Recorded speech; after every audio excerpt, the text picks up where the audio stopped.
दक्षिणी दिल्ली के पौष इलाके साकेत में एक रईसजादे की दरिंदगी। सड़क पर कार की दरिंदगी की तस्वीर देख कोई भी खौफ खा जाएगा। इस दरिंदगी के बाद घायलों की कहानी सुनकर किसी का भी दिल पिघल जाएगा।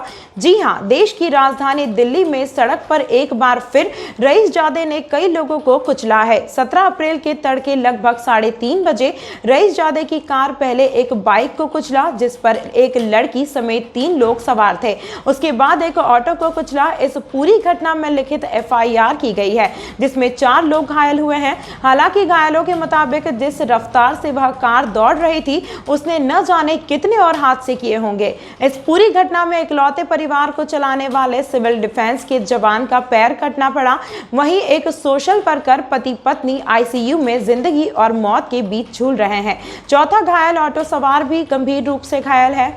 CCTV की यह तस्वीरें पहले काले रंग की यह किया कार बाइक को कुचला है, उसे ही घसीटते हुए आगे चली जाती है। उसके बाद यह दूसरी तस्वीर जिसमें वही किया कार एक ऑटो वाले को रौंदते हुए आगे बढ़ जाती है। जो लोग सड़कों पर बाइक या ऑटो से चलते हैं, इस तस्वीर को देखकर उनका दिल घबरा जाएगा कि न जाने किस तरह इस जाने अनजाने में कोई कार की रफ्तार उसे कब कुचल दे। यह घटना इतनी दर्दनाक है कि इसका बयां खुद बाइक चलाने वाले युवक से सुनिए। रईसजादे की कार ने जब बाइक को कुचला, उसे काफी दूर तक घसीट के ले गया। बाइक कार में फंसी हुई थी, लेकिन कार सवार रईसजादे ने कार से उतरकर मदद करने के बजाय गाड़ी को रिवर्स गियर में लिया। उसके बाद दोबारा बाइक को कुचलता हुआ चला गया, जिसकी वजह से एक पैर काटना पड़ा। यह तस्वीर है 23 साल के हेमंत की। पिता पहले ही गुजर गए हैं।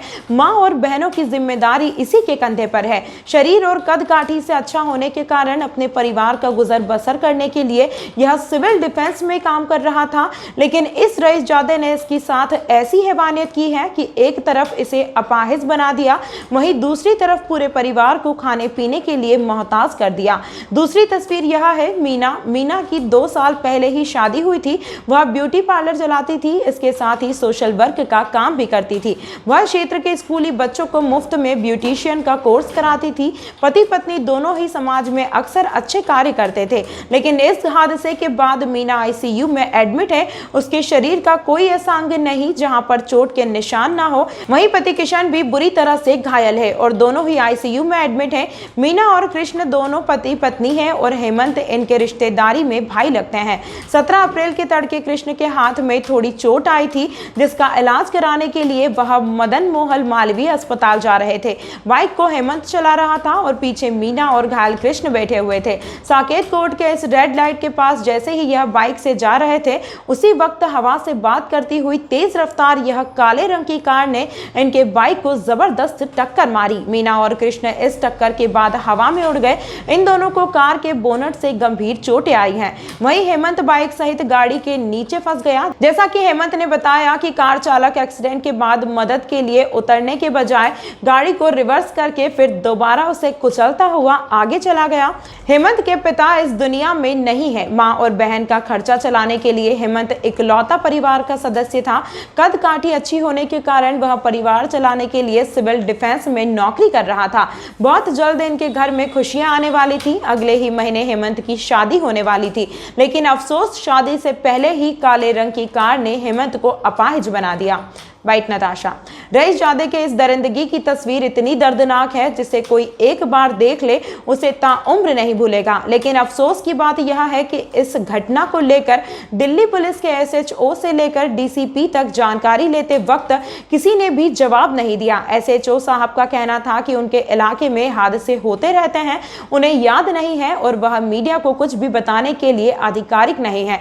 वहीं इलाके के एडिशनल DCP से हमने जब इस घटना के बारे में पूछा तो उन्होंने डिटेल लेकर जानकारी देने की बात कही। उसके बाद एडिशनल DCP ने फोन उठाना बंद कर दिया। हमने इलाके के DCP को फोन लगाया, लेकिन उनका फोन नहीं लग रहा था।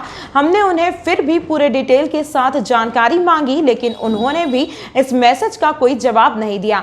ऐसा लगता है कि काले कार में सवार रईसजादा किसी बड़े रसूखदार का लड़का है। शायद उसके डर से दिल्ली पुलिस की कोई भी अधिकारी इस घटना के बाबत कुछ भी बताने के लिए तैयार नहीं है। दिल्ली पुलिस पुलिस भले ही इस घटना को छुपाने की पूरी कोशिश करे, लेकिन जिन तस्वीरों को हमने खोज निकाला है उससे यह बिल्कुल साफ है कि देश की राजधानी में एक बार फिर रईसजादे ने सड़कों पर कहर बरसाई है और कई परिवार की जिंदगी तबाह कर दी है। आप जब पूछताछ के लिए थाने गई तो आपके साथ किस तरह का व्यवहार किया गया? हम वहाँ पे गए थे, मेरे हस्बैंड भी गए थे वहाँ पे, ठीक है। 3-4 दिन तक गाड़ी बराबर नहीं हुई तो हम उसके पास गए थे पूछने की सर कि क्या कहते हैं कब तक क्या होगा और गाड़ी क्यों नहीं अभी तक पकड़ी गई है। तो वो आराम से, कोई उनको वो नहीं है कि कोई जवाब देना, वो आराम से अपना लेटे हुए थे। वो कह रहे कि पकड़ लेंगे, हम अपना काम है, हम अपने आप करेंगे। उनको कोई मतलब वो नहीं था, कोई सीरियसनेस नहीं थी किसी भी तरीके की कि भाई इतना बड़ा केस हो गया तो एक बार देख लें, ना ढंग से हमसे बात। आप एक पीड़ित पक्ष हैं तो आपके तरफ से सकारात्मक जो व्यवहार होता है पुलिस वालों का वो नहीं रहा? नहीं, कोई नहीं था सर, हमारे साथ ऐसा कोई व्यवहार नहीं किया गया उन लोगों ने। वो सीधा वो उनका बिल्कुल वो था कि ठीक है वो ऐसे केस में तो हो जाता है और क्या बोलते हैं ठीक है हम वो कर रहे हैं, इन्वेस्टिगेशन कर रहे हैं, बस हमें ये जवाब मिला। अच्छा, अभी तक पुलिस आपके भाई से मिलने के लिए यहाँ पर देखने के लिए या कोई बयान लेने के लिए आई? नहीं, अभी तक कोई बयान लेने के लिए नहीं है। उस दिन जो हॉस्पिटल में वो हम लोगों से ही मिले थे, उसके बाद इसका कोई बयान नहीं हुआ या उन्होंने एक भी बार नहीं बोला कि हम जाके उसको पकड़ रहे हैं या कुछ हो रहा है। हम ही जितनी बार भी फॉलोअप कर रहे हैं, हम ही उन्हीं को जाके फॉलोअप किया है। हमें उनकी तरफ से कोई फ़ोन नहीं आया कि हमने पकड़ लिया या गाड़ी बरामद हो गई है, कुछ भी है। हम ही 3-4 दिन बाद गए हैं उनके पास, जब हमको लगा कि भाई का भी थोड़ा मतलब ठीक होने लगा है थोड़ा सा, अब ऊपर दूसरे उसमें शिफ्ट कर दिया गया है। तो हम बार बार जाके उनसे पूछा कि सर अब बताओ। यानी कि पुलिस का रवैया ठीक नहीं है? नहीं, कोई ठीक नहीं था हमारे साथ, किसी भी तरीके का हमें ये नहीं लगा कि हमारे साथ कोई इंसाफ हो रहा है। सर मैं रात को अपने यहाँ से कोर्ट वाले रास्ते से आ रहा था, हॉस्पिटल जा रहा था अपनी बुआ के लड़के को लेकर। एक गाड़ी वाले ने मेरे को बहुत तेज़ी से उड़ा दिया। उससे पहले वो एक ऑटो वाले को उड़ाते हुए आया था, बाद में उसने मेरे को उड़ाया।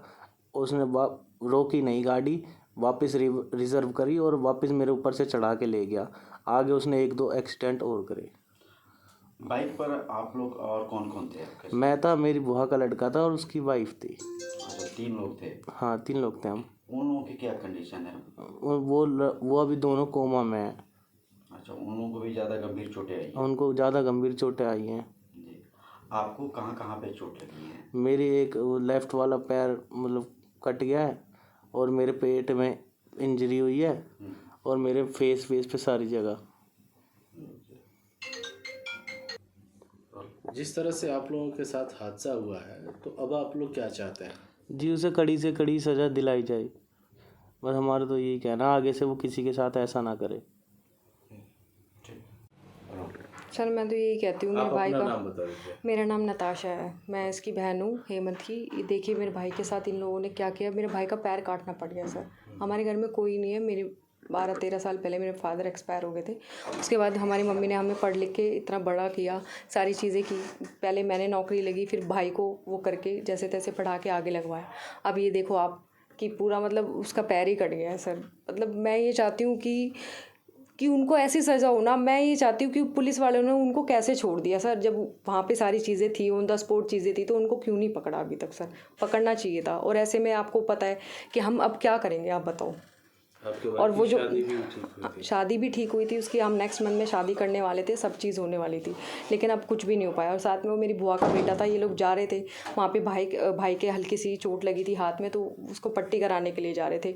अब उसकी भी कंडीशन ख़राब है और वो लड़की का सर बचना बहुत मुश्किल है। मतलब वो लड़की लिटरली कोमा में है, कोई उसकी बचने की उम्मीद बिल्कुल भी नहीं है। उसका कोई ऐसा अंग नहीं है जो उसका टूटा ना हो।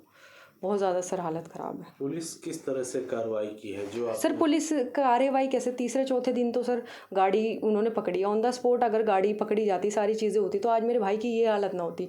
इवन मेरा भाई ये भी बोल रहा है कि जब वो गाड़ी उसने हिट किया है, उसके टायर के नीचे, गाड़ी के नीचे वो फंस गया था, तो एटलीस्ट उसको वहीं रोक देना चाहिए था, तो मेरे भाई की टांग एटलीस्ट बच जाती। लेकिन उसने बैक करके, रिवर्स करके उसके ऊपर से गाड़ी लेके गया, तो आज उसकी टांग नहीं है। तो ये आप मानती हैं कि ये इंसानियत नहीं? नहीं, बिल्कुल इंसानियत नहीं है उस लड़की, बिल्कुल हैवानियत है, बहुत ज़्यादा दरिंदगी है। मतलब मैं ये चाहती हूँ कि उनको जो कड़ी से कड़ी सज़ा होना सर वो दी जाए, क्योंकि हमारी तो सर ज़िंदगी ख़राब होगी। हम 2 बहनें हैं, हमारी मम्मी कैसे कैसे करके हमारे लिए किया, हमारे पापा तक नहीं है, और भाई के साथ ही हो गया। बताओ अब हम क्या करेंगे, ये बताओ अब हम क्या होगा हमारे साथ। 3 ज़िंदगी, वो हस्बैंड वाइफ, वो घर पर वो जो लड़का है उसकी इतनी हालत ख़राब है, हर जगह से उसको सिला हुआ है। ऐसी कोई जगह नहीं है उसके शरीर की जहाँ से वो सिल ना रखो, हर जगह से उसको टाके से लेके उसके यहाँ से गले से हर जगह है।